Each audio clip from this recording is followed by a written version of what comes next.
John chapter 2, verses 1 to 21. On the third day, a wedding took place at Cana in Galilee.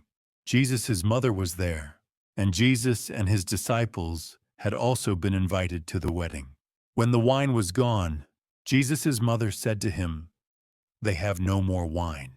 "Woman, why do you involve me?" Jesus replied. "My hour has not yet come."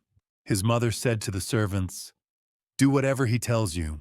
Nearby stood 6 stone water jars, the kind used by the Jews for ceremonial washing, each holding from 20 to 30 gallons.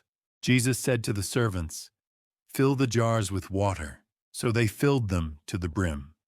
Then he told them, "Now draw some out and take it to the master of the banquet." They did so, and the master of the banquet tasted the water that had been turned into wine. He did not realize where it had come from, though the servants who had drawn the water knew. Then he called the bridegroom aside and said, "Everyone brings out the choice wine first, and then the cheaper wine after the guests have had too much to drink.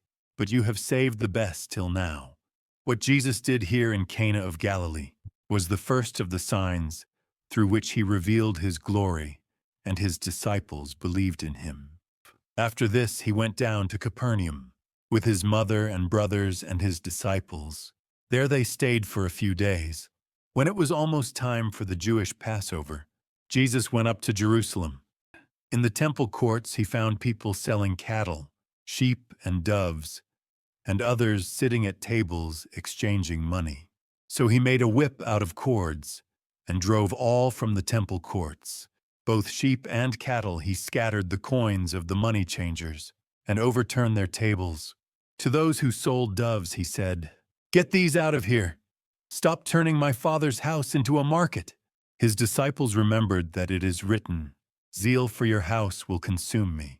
The Jews then responded to him, "What sign can you show us to prove your authority to do all this?" Jesus answered them, "Destroy this temple, and I will raise it again in 3 days." They replied, "It has taken 46 years to build this temple, and you are going to raise it in 3 days?" But the temple he had spoken of was his body.